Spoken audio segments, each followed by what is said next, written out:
Greetings, I am Tamarack Song. There's a tradition among storytellers to begin a story by honoring its source. This teaching story, which is known as Two Hungry Bears, came to me with the reminder that good stories have a way of traveling. I find the same ones not only in the expected places where there's a history of cultural exchange, but also in diverse and isolated cultures around the world. The original version of Two Hungry Bears came to me from the Cherokee people by way of my Irish-American friend Patty Miller, of all things, and she in turn got it from her sister in England. In the original story from Patty, the two animals were wolves. I chose bears instead, to break from our culture's stereotype of the vicious wolf. Also, in the original story, the wolves remain separate and opposed to each other.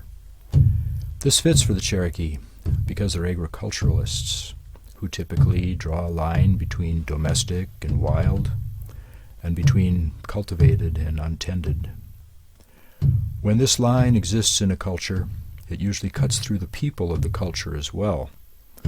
Life gets divided between the polarities of good and evil, and it becomes an eternal struggle between the two, and this division is allegorized by the two wolves.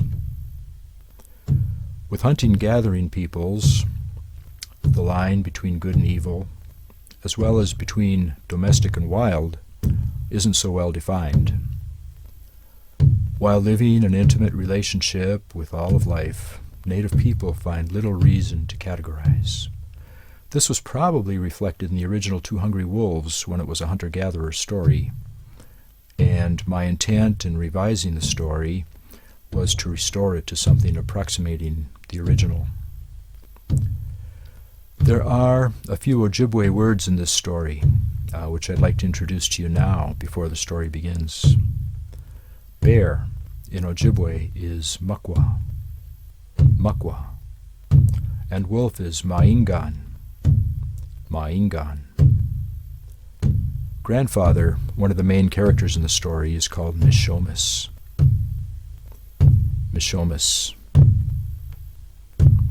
And now, here is the story of Two Hungry Bears.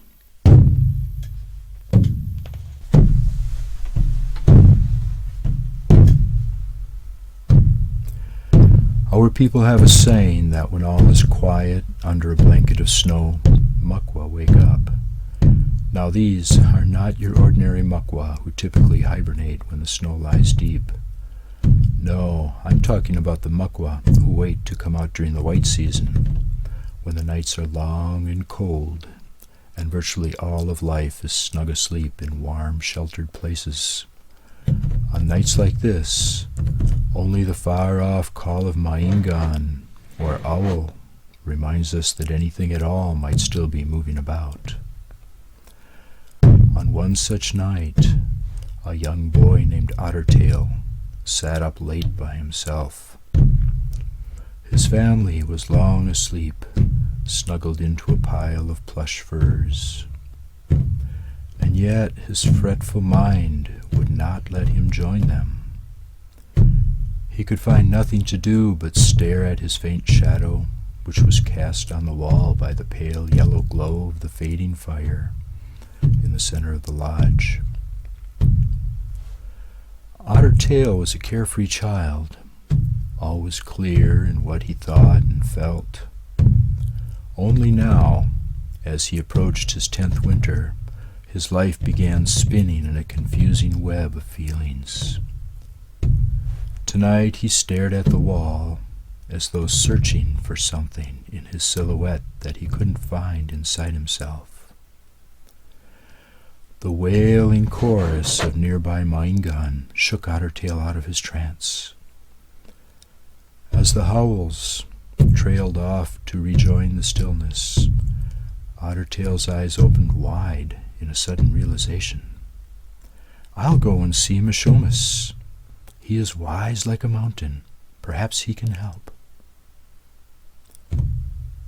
It was all Ottertail could do to not awaken his family. He quickly tended the fire, snatched his fox fur robe, and darted out the door. Even before he got the robe fully wrapped around him, he was across the clearing and entering Mishomis's lodge. "It is very late, and you are awake, honored Mishomis," Ottertail said in a surprised voice as he entered the cozy lodge. The elder was not only up, but he was building up the fire, as though he were expecting someone. Mishomis is also opposite the door, the place for greeting visitors, thought Ottertail. Perhaps the doorway was drafty, and he wanted to sit where it was warmest. Out of respect, Ottertail kept his confusion to himself and sat in the traditional place for children, which was to the left of the door. From there they could easily run errands for their elders, or, as they saw it, scoot out quickly to play. "Honored Mishomis," spoke Ottertail straight away, "this boy's belly is being torn apart. It feels like two hungry Muckwa battling each other. Often they fight in his dreams, and sometimes even in the day when he feels impatient or sad, they wake up and claw at each other." Mishomis looked intently into the fire. "I know them well," he replied. "They live inside me also, and perhaps inside everybody.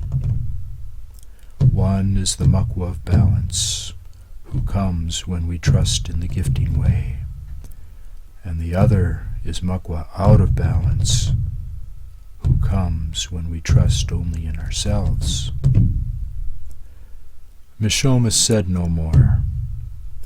He stirred the coals, and they both sat in silence.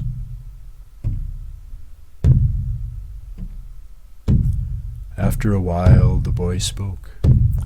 "Mishomis, can you tell me which one will win?"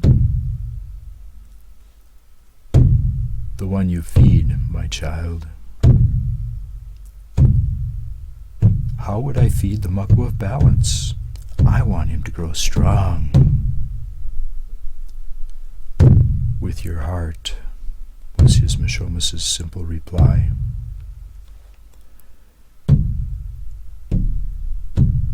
Before another voice was heard, the fire had burned down to deep orange embers, casting just enough light into the blackness to mark the features of their faces.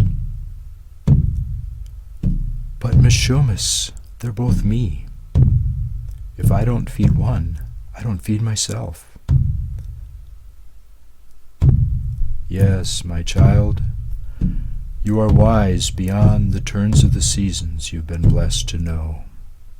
In truth, there is only one Muckwa. Just as cloud and sun come together to make the day, the two fighting Muckwa join to help us see both the dark and the light.